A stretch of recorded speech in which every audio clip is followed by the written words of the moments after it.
বাংলাদেশের সোনালী আঁশ খ্যাত পাট ধোয়া ও শুকানোর কাজে ব্যস্ত সময় কাটাচ্ছেন কুষ্টিয়া কুমারখালী উপজেলার কৃষকরা। এবছর আবহাওয়া ভালো থাকায় লক্ষ্যমাত্রার চেয়ে অধিক জমিতে পাটের চাষাবাদ হয়েছে। গত বছরের তুলনায় প্রায় ১,০০০ টাকা বেশি দামে বিক্রি হচ্ছে পাট।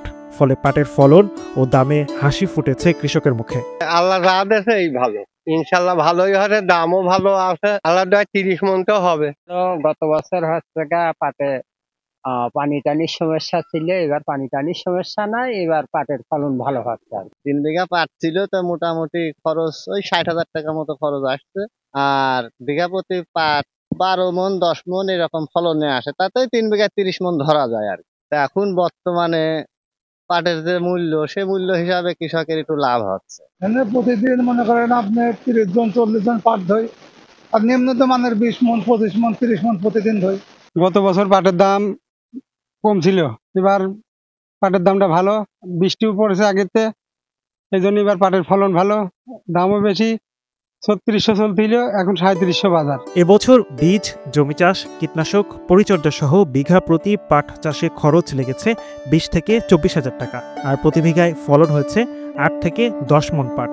এছাড়াও প্রতি বিঘায় 500 থেকে 700 আটি পাটকাঠি উৎপাদন হয়েছে। প্রতি মন পাট মান ও আকার ভেদে 3,500 থেকে 3,900 টাকায় বিক্রি হচ্ছে। আর প্রতি আটি পাটকাঠি বিক্রি হচ্ছে 5 থেকে 7 টাকায়। ফলে খরচ বাদে কৃষকরা এবছর বিঘা প্রতি 15 থেকে 20,000 টাকা লাভ করছেন।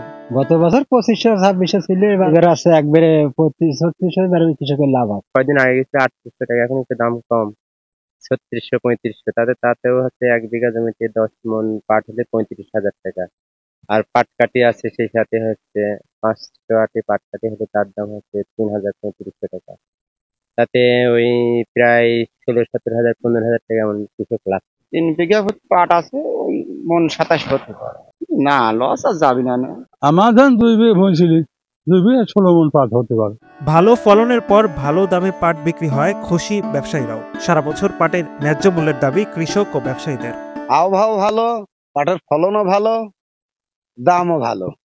আজ 3700-3800 করে গ্রামে কেনা বেচা হচ্ছে, 300-3800 করে যাচ্ছে। এইরকম দাম তাহলেই হবে না। এবছরে পাটের দাম মনে করেন যে 3800, 3700, 3600 এরকম কিনা হচ্ছে। এবছর কুমারখালী উপজেলায় পাটের লক্ষ্যমাত্রা নির্ধারণ করা হয়েছিল 4,645 হেক্টর জমি। তবে আবহাওয়া ভালো থাকায় কৃষকরা লক্ষ্যমাত্রা ছাড়িয়ে 4,878 হেক্টর জমিতে চাষাবাদ করেছেন। প্রতি হেক্টর জমিতে 2.63 মেট্রিক টন হিসাবে মোট 12,829 মেট্রিক টন পাট উৎপাদন হয়েছে, যার বাজার মূল্য 112 কোটি টাকারও বেশি। পাট চাষিরা এবছর লাভের মুখ দেখবেন বলে মনে করছেন এই কৃষি কর্মকর্তা। কুমারখালী উপজেলায় এই অর্থ বছরে প্রায় 4,640 হেক্টর জমিতে পাটের লক্ষ্যমাত্রা ছিল। তার মধ্যে আমরা প্রায় 4,880 হেক্টর লক্ষ্যমাত্রা থেকে বেশি অর্জিত করতে সক্ষম হয়েছি। 12,26,00,000 টাকা বর্তমান পাটের বাজার মূল্য কুমারখালী উপজেলার, এবং কৃষকের বিঘা প্রতি প্রায় 20 থেকে 24,000 টাকা মতো খরচ হয়েছে। আশা করা যায় কৃষকরা এই বছর পাট থেকে ভালো পরিমাণে লাভবান।